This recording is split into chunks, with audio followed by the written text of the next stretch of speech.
page of the note package. Please try to do them. They are review questions. For the first one, you're going to find the derivative, and you may need to have your notes out for the fundamental theorem of calculus part 2.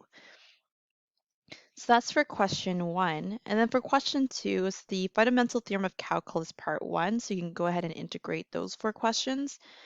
And for question 3, you will need your fundamental theorem of calculus part 2 as well. So go ahead and try those 3 questions, and then when you're ready, please press play.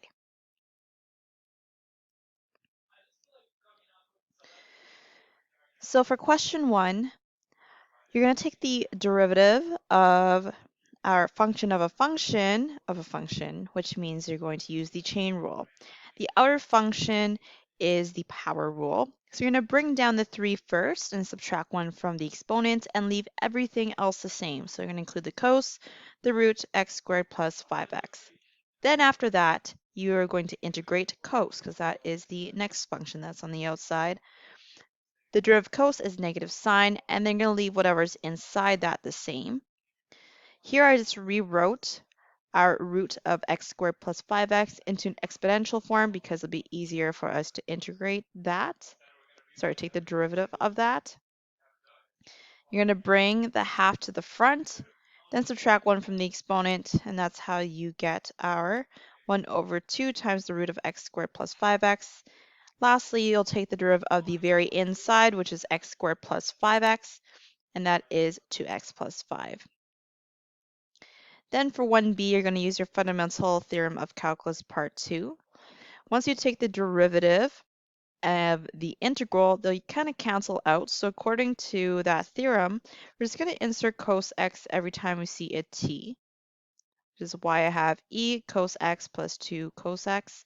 Then afterwards, according to the chain rule, you have to take the derivative of cos x, which is negative sine x. For question 2, we're going to take the antiderivative of each term. So we're going to add 1 to the exponent, which is 4, then divide by 4. Similarly, for the next term, I'm going to add 1 to the exponent, which is 2, and then divide by 2.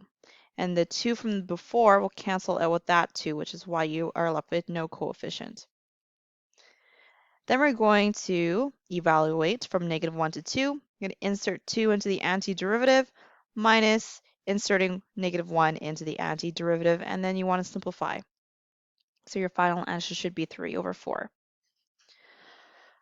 For b, you probably want to rearrange so that t to the power 4 is now at the top in terms of its negative exponent. Then we can take the antiderivative after you simplify a bit. Okay, so this becomes t to the negative 3 because you would add 1 to the exponent, and then you would divide by that negative 3. Those 3 are going to cancel out, and then you're going to be left with negative 1 over t to the power 3, and then we can evaluate from there. For C, you need to look at the antiderivatives for all of our trig functions, trig inverse functions, and logarithmic functions. So the derivative of secant x is secant x tan x. The antiderivative 2 to the power of x is 2 to the power of x over ln x. And then we have 1 over 2 to the x. So 1 over anything like that, we are going to have ln, once we take the antiderivative, so ln of the absolute value of 2x. The chain rule was applied here, so we had to reverse that, which is why we multiply by a half. Then lastly, this fraction is the derivative of sine inverse. Don't forget to add plus a constant at the end because this is an indefinite integral. Lastly, for D, we're going to move this root x back to the top by using our exponential form for that. Then we're going to expand. Once we expanded, then we can take the integral of each term. So you could add 1 to a half, which is 3 over 2, then divide by 3 over 2, or once you rearrange your fraction, it becomes 2 over 3. For the second term, you're going to add 1 to the exponent, which is now a half, and then we would divide by half again. If you rearrange that fraction, you would get a 2. Don't forget to add a constant at the end because it's an indefinite integral, and then we can answer a final answer in radical form. For question 3. So question 3 is an old AP Calculus exam question. So you can find a question very similar to this on your future exam. So we've been given the graph of f and the relationship between f and g. So g of x is the integral from -3 to x of f of t dt. And we also know that f is closed on an interval from -5 to 4. We want to find g of 3 first. So I'm just going to insert 3 into our g of x. That means we're going to find the area from -3 to 3 of our f graph. The area for the large triangle is 5 times 4 divided by 2. Then the area for our baby triangle that's underneath the x-axis, that's 2 times 1 divided by 2. And remember that it's negative because it's below the x-axis. For part B, on what open intervals contained in -5 through 4 is the graph of g both increasing and concave down? This occurs when f is positive and decreasing. And if you look at the graph, this happens between -5 to 3 and from 0 to 2. For C, we've been given h of x and we want to find h prime of 3. So the first thing we can do is use the quotient rule because we have a function divided by a function. So that's g prime of x times 5x minus leave g of x alone, multiplied by the derivative of 5x, which is 5, all over 5x squared. Now we can insert x equals 3 into f prime of x. Then we get g prime of 3. Now, g prime of 3 is going to be f of 3 because if we take the derivative of g and we have the integral of f, those things cancel out. So we're just left with f, and we want to evaluate that at x equals 3. So if you take a look at the graph that's given to us at f of 3, our y value is -2. And then g of 3, we found that already in A, so that's why I replaced that with the 9. And once you simplify, you should get -1 over 3. For D, we want to find the slope of the tangent line of the graph of P at the point where x is equal to -1. So we're going to take the derivative of P, which is P prime of x, and we have to use the chain rule here because we do have this x squared minus x we need to take in consideration because that's the very inside function. Then afterwards, you can insert x equals -1 in and simplify. So once you simplify, we do need to find f prime of 2, but this is just the slope of f at x equals 2, and we have the graph that we can determine the slope at. So around x equals 2, you take a look at our slope, and it's -2 is our slope. It went down 2 over 1. Okay, so then -2 times -3 is 6, and that's our final answer. So up to this point, you've been finding derivatives of function that fall directly from their derivative. But today we're going to learn how to undo a function that use the chain rule to find the derivative. So here's a quick review of the chain rule. To take the derivative of a function, you'll take the derivative of the outside function multiplied by the derivative of the inside function. And the chain rule usually gives you a product of two factors, the outside derivative and the inside derivative. So if a function has this form, then it has an antiderivative. The first thing we need to do is be able to tell whether or not an antiderivative is going to undo the chain rule. And there's a few things we need to think about. First, if the antiderivative undoes the chain rule, then it'll become a product of functions. Sometimes one of these will be a constant, and that's fine because constants are not that important. We can always move that in front of the integral. So let's look at a few examples. For this first one, we could possibly undo the chain rule if we took the derivative of x squared minus 1, which is 2x. So you can see the derivative already from here. If we took the derivative of x to the power of 3 plus 2, we're going to get back the 3x squared, so we can undo the chain rule here. For c, if we took the derivative of x cubed minus 5, we're not going to get back the x. So we can't undo the chain rule here.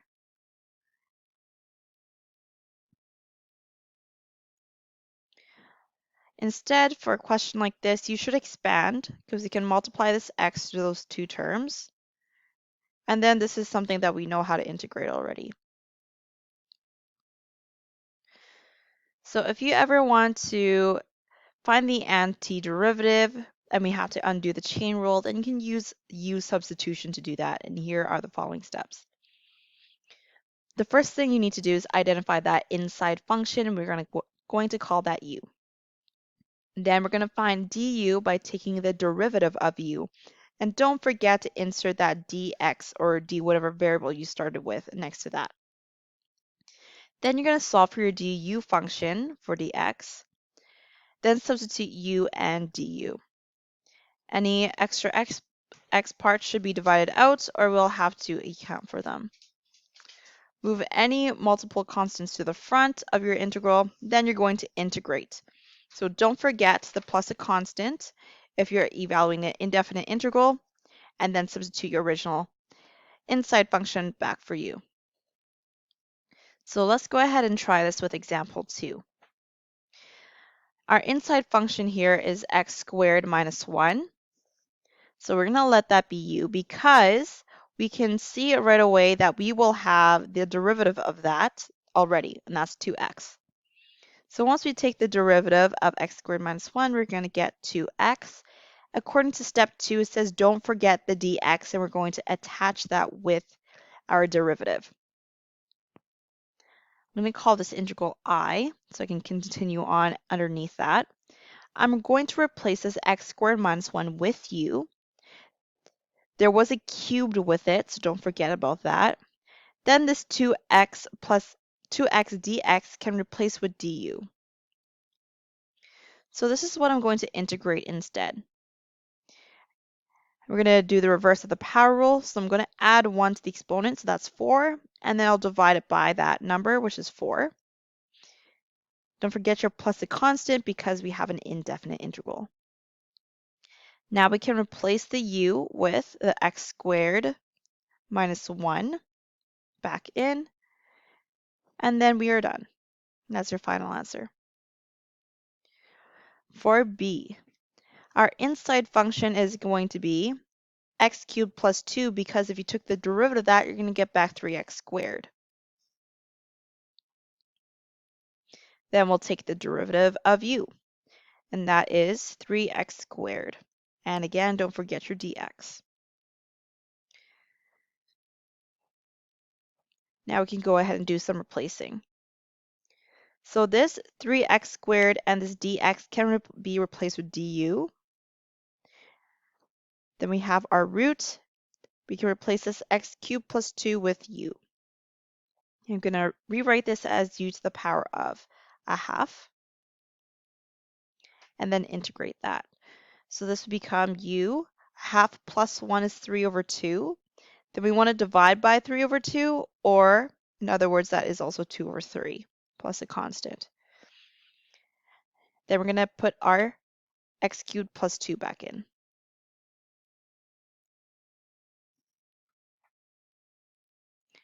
And that is our final answer. Let's do some more. We're going to let u be 3x in this case. We don't see a 3 here, which is the derivative of 3x, but that's fine. Because later on, we're just going to manipulate that number and move it to the front of our integral.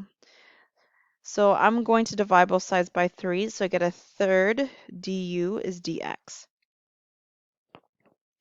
And you're going to see why we're going to do that in a moment.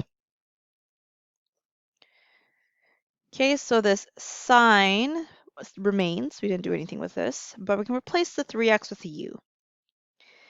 Now, I do that rearranging because I can't replace this dx with just du because we have this 3 there. So that's why I did that rearranging so that when we had dx by itself, that means I can replace dx with a third du. This third is just a number. I'm going to move this in front of the integral. Now we're going to take the antiderivative of sine, which is negative cos. And we still had that third from the front. Now we can put the u back inside, which is 3x. So that's negative a third cos of 3x plus a constant, and we are done there. For our next one, if we took the derivative of ln x, we're going to get back 1 over x.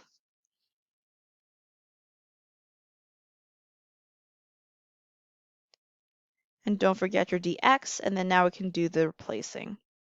So this is u du, and then we'll integrate that.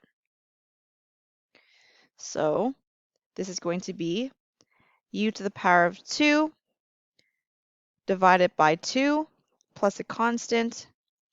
Replace that u with ln x. And then that's our final answer. So far we've only done indefinite integrals where we had to add a constant at the end.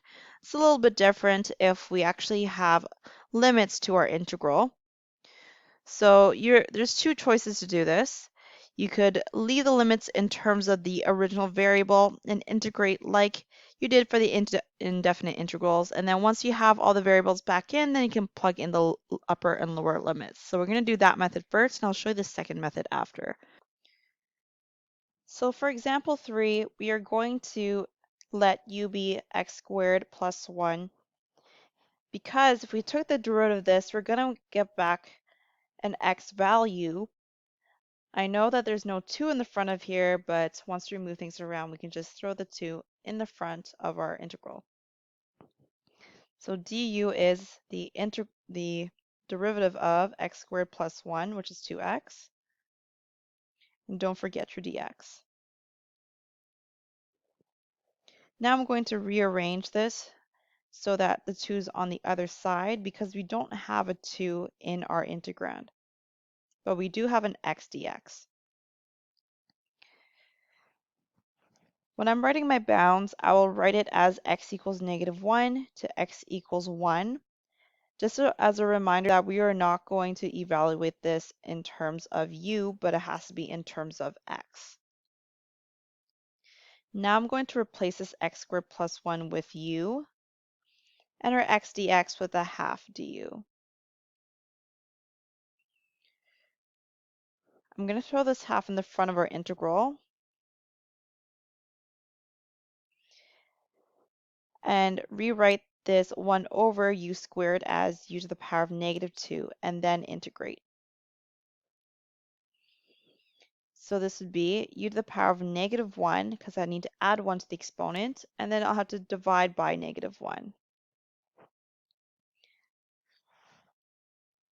Again, we want to evaluate this from x equals -1 to x equals 1. Now I can put in this x squared plus 1 back in for the u.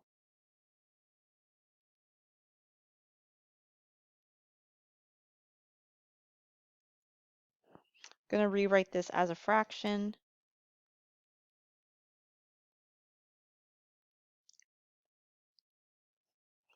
And then evaluate.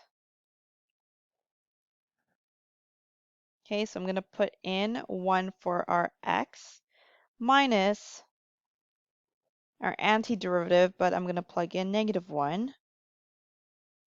And it looks like that we're just going to get 0 as our overall integral. For b, if we took the derivative of x cubed, we're going to get back 2x squared, but again, the 2 doesn't really matter because we can move that around afterwards. So u is x cubed, du is 3x squared. I'm going to rearrange this so that the 3 is with the du. Now I'm going to do my replacing.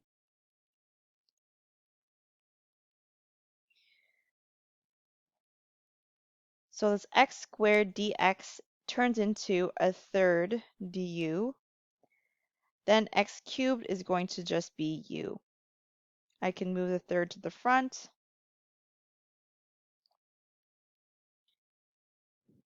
And then integrate. So the integral of e to the u is still e to the u.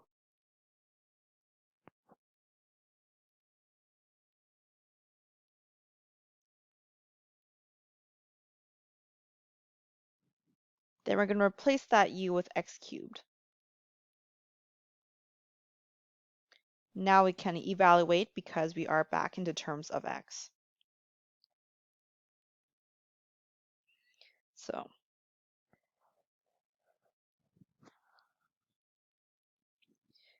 2 to the power of 3 is 8 minus 1/3 e to the 0. E to the 0 is just 1. So we have a third e to the 8 minus a third. And we can leave our answer like that. So that's one method in dealing with definite integrals. The other way is to just change our bounds in terms of u right from the beginning. So we're going to start off the same way. We need to find what u is. But if we take the derivative of x squared plus 1, we're going to get back 2x. And we have a form of that here. So u is x squared plus 1. Du is 2x. Don't forget your dx. And then I'll divide both sides by 2.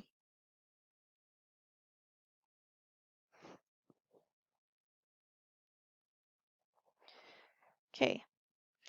Before I write in our integral and replace everything in terms of u, now I'm going to figure out my new bounds.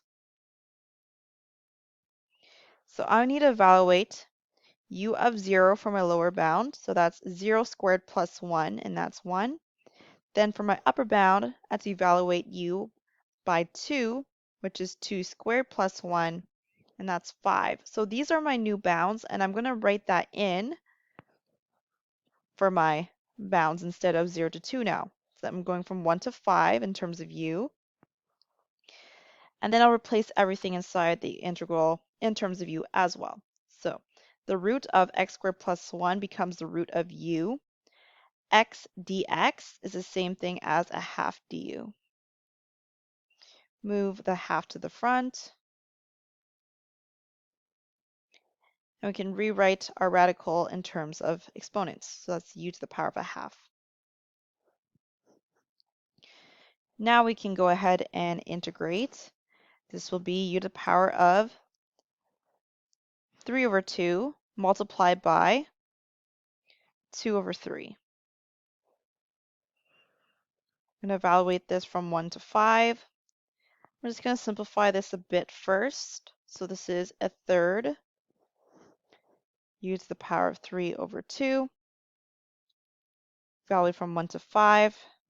That's a third. 5 to the power of 3 over 2 minus a third. I'm just going to leave it like that. Sometimes it's better to just leave it like that so you don't make any algebraic errors while you're simplifying. All right, this is our last example, and then the last page is going to be practice for you. We're going to let u be x root of x. Why? Because if I took the derivative of this, I'm going to get 1/2 x to the power of negative a half dx. And that is what this is. But I'm going to remove this half and move it to the other side, so that becomes 2 du root x dx. Before we begin to do the replacing, we have to figure out what our new bounds are going to be.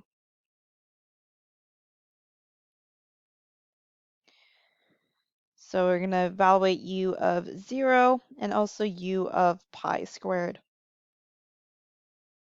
U of 0, that's the root of 0, which is just 0. And then For pi squared, that's the root of pi squared, which is just pi. So our bounds are now from 0 to pi. Now I can replace our integrand in terms of u. So the cos is being left alone. This root x becomes u. Then 1 over the root x dx becomes 2 du.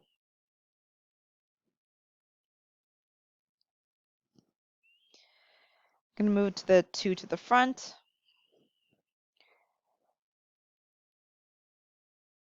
The antiderivative of cos is negative sign. No, is positive sign.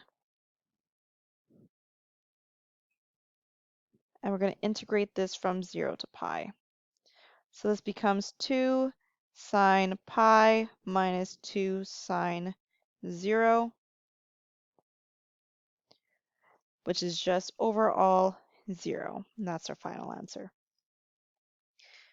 Okay, for the next page, there are just a bunch of different integrals that you can take from indefinite to definite. So the definite integral, you can choose what method you want to use, either one or two. Either one would work, so just pick your favorite and be consistent with either one. So go ahead and try that, and then when you're done, I'm going to show you the solutions.